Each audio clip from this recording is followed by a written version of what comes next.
Née avant 1914, l'idée de transporter par air passagers et courriers a été contrecarrée par le début du premier conflit mondial. Pourtant, les premières velléités de création de compagnies aériennes sont apparues dès 1917, il y a tout juste un siècle. Au cours de la guerre, les performances des aéronefs se sont accrues de façon continue. Au début de 1919, la France, première puissance aéronautique mondiale, mais aussi la Grande-Bretagne et l'Allemagne, disposent d'une gamme d'appareils pouvant être transformés en vue d'un usage commercial. Grâce à l'action conjuguée d'entrepreneurs audacieux, de nombreux pilotes démobilisés et de politiques volontaristes, le transport aérien s'est rapidement développé en Europe, tandis que les appareils issus de la guerre étaient bientôt rejoints par des modèles spécialement conçus pour cette nouvelle mission.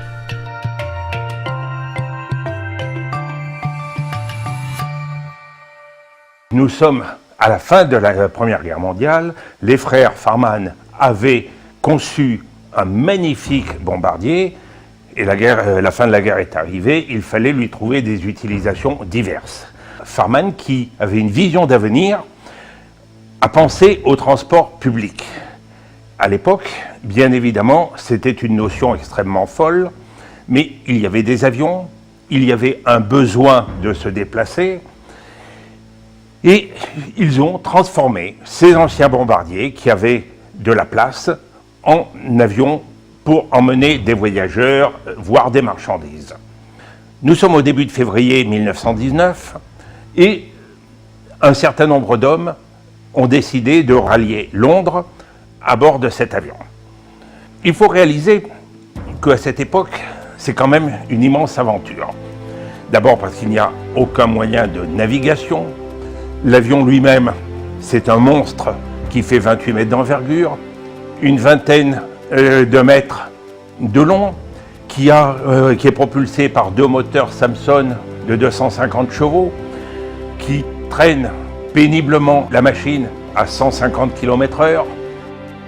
L'homme clé de cette aventure, c'est bien sûr Lucien Bossoutroux. Mais Lucien Bossoutroux, brillant pilote de chasse de la Première Guerre mondiale, est engagé chez Farman, s'apprête à faire décoller cette énorme machine pour la première liaison entre Paris et Londres. À 150 km/h, eh bien, l'avion va s'ébranler, décoller à une vitesse faible et prendre le cap vers l'Angleterre. Le Farman Goliath met 2h40 pour relier Londres dans des conditions météo acceptables à une basse altitude parce qu'on suit les routes, les voies ferrées. Et c'est ainsi que le Farman Goliath devient le premier avion de transport de passagers qui relie 2 capitales internationales, Paris et Londres. C'est pour ça que la presse d'époque l'a appelé l'aérobus. Le Farman Goliath est l'ancêtre de nos Airbus modernes. Fort de ce premier succès, Bossoutroux récidive le 12 février 1919, joignant cette fois-ci Paris à Bruxelles, préfigurant l'ouverture d'une liaison hebdomadaire vers la capitale belge quelques semaines plus tard. Ces entreprises affirment la vision des avionneurs français de la capacité de l'aviation à reprendre le cours de son évolution initiée avant-guerre. Il s'agit désormais de l'orienter vers des applications propres, selon Henry Farman, à satisfaire aux besoins des transports commerciaux, du tourisme et des postes coloniales. Aux côtés du Farman Goliath, les Caudron C-23, Samson 2A2 et surtout Breguet 14, tout juste démilitarisés, vont constituer l'ossature de la flotte aérienne commerciale naissante. Mis en service à partir de 1917, le Breguet 14, largement utilisé pendant la guerre comme avion de reconnaissance ou comme bombardier léger, est emblématique à plusieurs titres. Il s'agit d'une petite machine pour un bombardier, 15 mètres d'envergure, 9 mètres de long, 700 kg à vide. C'est une petite machine avec un gros moteur. Le moteur, c'est un V12 Renault de 300 chevaux qui fait la moitié du poids de la machine à vide et la moitié du prix de l'avion. Toutes les 50 heures, on fait une petite révision du moteur, mais le moteur tient 2 mois, 3 mois avant d'être remplacé. C'est vraiment du solide. Et l'avion aussi, il est remarquablement robuste. Et donc, pour le transport de fret, et le transport postal et de personnes, ça convient parfaitement. Dès les essais du prototype, on s'aperçoit que l'avion vole à 175 km/h. Pour un bombardier, c'est excellent. Si on compare au Farman, c'est un progrès considérable. En altitude, il vole encore à 150 km/h. Et surtout, l'avion a une caractéristique très importante pour l'époque. La structure est en duralumin, y compris les longerons, y compris les nervures. Il est simplement recouvert d'un entoilage ordinaire comme les autres, mais il est tout métal. Le Breguet 14, dès 1919, est modifié. On lui adjoint sous le plan supérieur des 2 ailes des conteneurs qui sont à peu près larges comme ça, qui font 1,30 m de long. Il va transporter des plis, du courrier, donc du fret postal, mais aussi des petits paquets. Quand une duchesse de l'Essex commande un bijou à Paris chez Cartier, eh bien, il est livré par Breguet 14. La TCOR en a modifié en berline à peu près 500 pour transporter des passagers sur ces lignes vers l'Espagne, l'Afrique. C'est un avion avec 2 pilotes et l'un des 2 postes. Et on y place des fauteuils en rotin, évidemment légers, pour 4 ou 6 passagers. Et puis surtout, on va l'éclairer, c'est-à-dire la cabine. Les gens n'aimaient pas le bruit, déjà le moteur est à l'avant, ça fait beaucoup de bruit, un moteur V12 Renault, ça vibre aussi. Et il va sillonner le ciel de France pendant 17 ans en transportant toutes sortes de choses, ce qui est aussi presque un record à l'époque pour un avion de transport. Chargé par Clémenceau d'organiser la navigation aérienne en 1919, Pierre-Étienne Flandin soutient financièrement la création et l'essor du transport aérien sous la forme de subventions et de dotations d'avions militaires en surnombre. Nombre d'entrepreneurs, au premier rang desquels les industriels de l'aéronautique, s'engagent dans l'aventure. En l'espace de quelques mois, de nombreuses compagnies françaises proposent des services aériens en métropole, à travers l'Europe, puis vers l'Afrique. Alors il ne faut pas oublier qu'en 1919, le rayon d'action des avions, c'est de l'ordre de 350 à 500 km au grand maximum. Donc Paris-Londres, c'est l'idéal. Paris-Londres, c'est comparable aujourd'hui à Paris-New York. C'est vraiment la ligne économique essentielle. Mais vous allez avoir d'autres vols, Paris-Bruxelles-Amsterdam. Sur la ligne Paris-Londres, il y a 3 compagnies françaises. La compagnie générale transaérienne, qui utilise des avions Nieuport, avec quelques passagers, 4 ou 5 passagers maximum. La compagnie des messageries aériennes, qui utilise au départ des Breguet 14, limousines.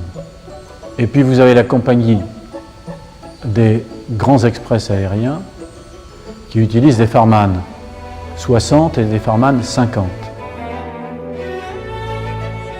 La TCOR, qui s'est constituée fin 1918, sa première escale, ça va être Barcelone. Après, il va descendre sur Malaga et ensuite, avec des hydravions, il pourra desservir la côte du Maghreb. Vous avez sur le bassin méditerranéen une société qui s'est constituée, qui elle ne voulait pas desservir le Maroc, c'est l'Aéronaval qui va faire Antibes-Ajaccio, dans un premier temps, avec également des hydravions. Et puis vous avez la compagnie franco-roumaine de navigation aérienne qui est créée avec un banquier roumain, Aristide Blanc, et qui va desservir progressivement Strasbourg, Prague, Budapest, Bucarest, Varsovie, pour finalement desservir Constantinople. Alors, au début des années 20, le réseau intérieur français n'est pas négligeable, puisque vous avez des lignes régulières et des lignes saisonnières. Et c'est le développement de toutes les stations balnéaires. Il faut bien voir qu'on s'adresse toujours à une clientèle fortunée. Entre autres, vous allez avoir très vite des lignes sur la mer du Nord, mais surtout sur la Normandie, des lignes Paris-Deauville, Paris-Cabourg, mais les grandes dessertes, c'est Marseille, Lyon, Strasbourg.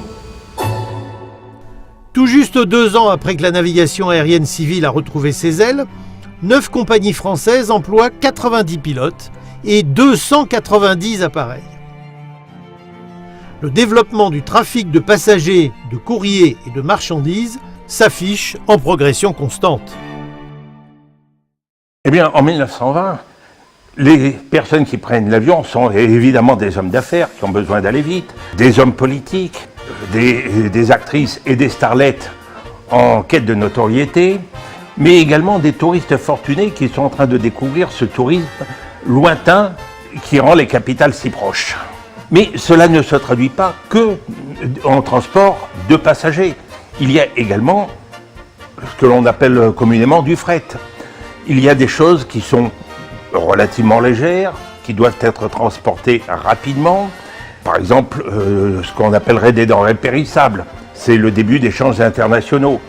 Il y a également des choses plus rares, des animaux vivants, des chevaux de course. Et il y a même un article de presse qui parle de transport de cochons à bord du Farman Goliath. Ce qui est quand même une grande aventure sur une machine comme ça. Les conditions de vol, aux normes d'aujourd'hui, nous pourrions les qualifier de spartiates.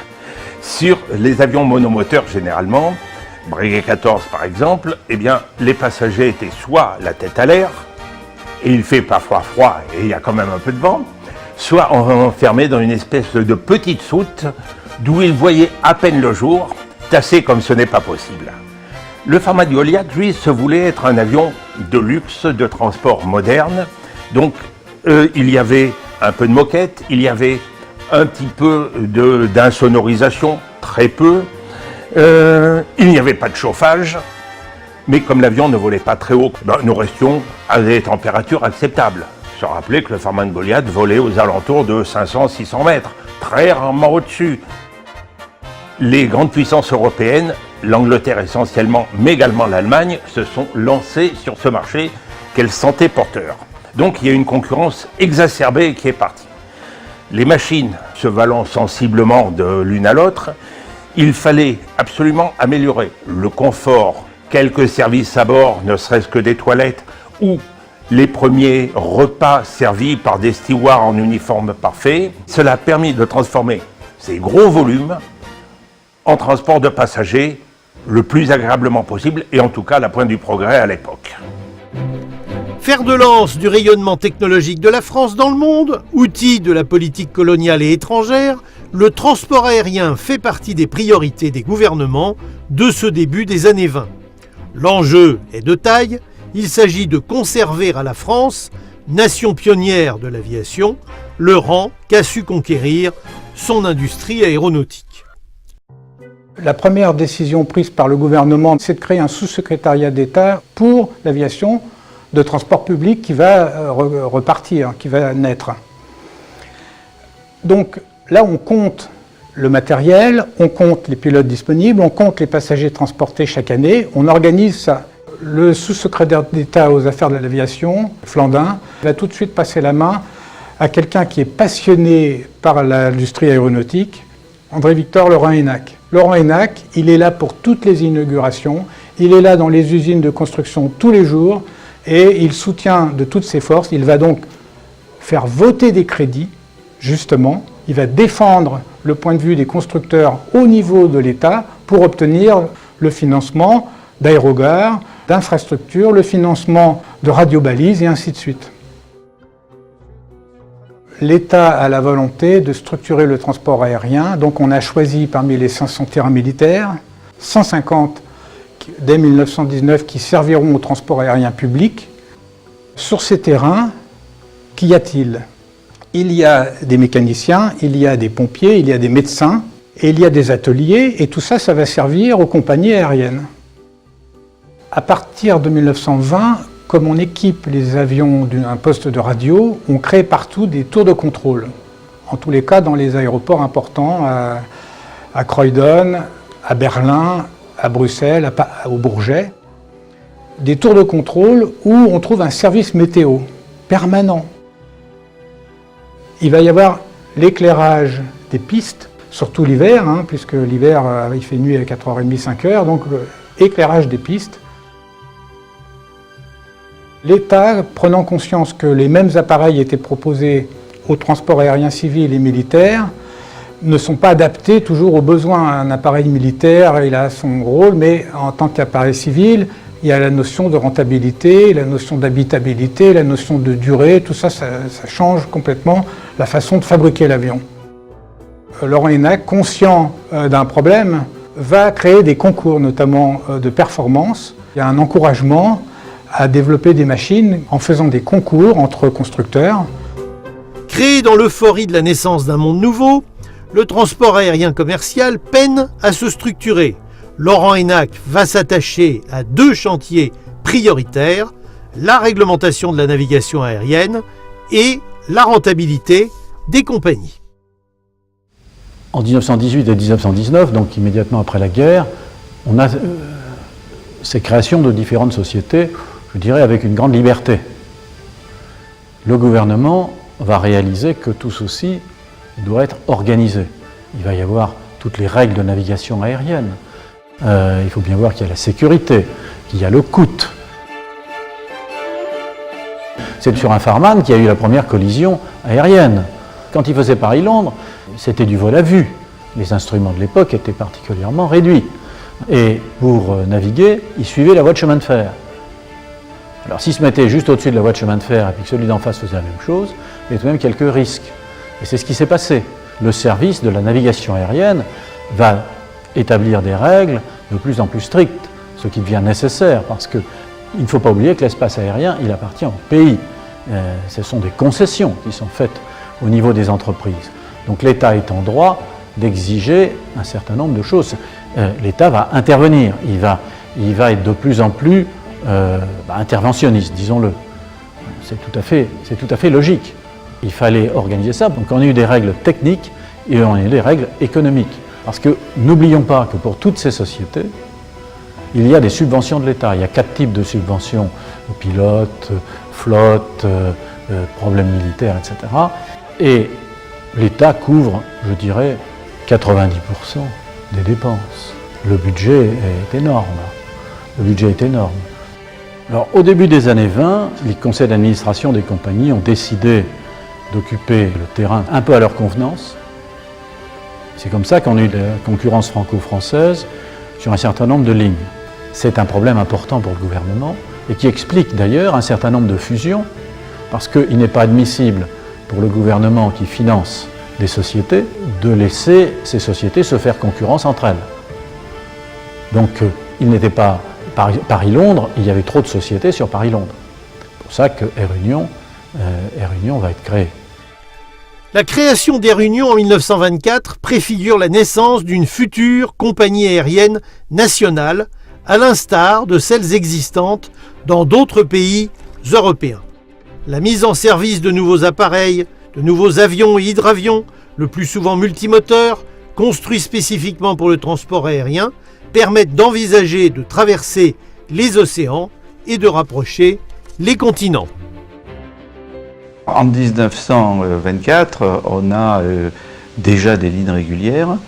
On a un transport aérien qui marche pas si mal que ça, c'est-à-dire que les passagers ont une très grosse probabilité d'avoir leur avion à peu près à l'heure. La portée de ces avions était très faible, donc il y avait un nombre d'escales absolument formidable. Ça ressemblait presque plus à un voyage ferroviaire de l'époque de l'Orient Express qu'à ce que nous connaissons aujourd'hui des voyages aériens. Le transport des passagers, le transport du courrier, c'est à la fois une finalité, parce qu'on en avait besoin, parce que tous les échanges économiques, commerciaux, dans un monde dont les dimensions commençaient à se réduire, tout ça c'est quelque chose d'important, mais en même temps c'était pas rentable. Finalement, lancer ces lignes nécessitait un coup de pouce, mais une partie importante des actifs était là. Les entrepreneurs, c'était largement ceux du début de la guerre ou ceux même de juste avant la guerre qui avaient inventé l'aviation. C'était des gens fantastiques qui se sont lancés à créer une industrie à partir de rien dans lesquels les risques étaient énormes. Donc on n'avait pas du tout des gens prudents, on avait des gens entreprenants qui ont créé toutes ces lignes. On retrouve un peu l'état d'esprit de ceux qui, au XVIIIe siècle, ont labouré les océans et ouvert eux aussi des lignes et fait connaître le monde entier et l'ont réduit. Et puis aussi porteurs de technologie. Parce que n'oublions pas que c'était aussi une époque de grands exploits, de grands tours. La traversée de l'Atlantique a été un très grand objectif, qui n'a été réussi pour la première fois qu'en 1927, et il y a eu quelques autres traversées après, mais ça restait une aventure. On a vu apparaître des avions civils dans les années 30, mais qui préparaient les avions de la guerre, le DC-3, qui a été le grand avion de transport de l'armée américaine, et puis après ils ont été transformés. Le DC-3 est devenu un DC-4 et puis toute l'aventure jusqu'au DC-6, au DC-8. Après la Deuxième Guerre mondiale, on est passé sur des avions civils faits exprès. Et ça a été le Super Constellation, par exemple, qui a été sans doute l'un des derniers très grands avions à hélice. Et puis ensuite, les Boeing et la Caravelle. Puis après, c'est une histoire qu'on connaît mieux. Ça va être notamment le Boeing 747. Et on est déjà dans l'aviation moderne. Il faut bien voir que tout est parti du Breguet 14, du Farman 60, qui sont nos ancêtres.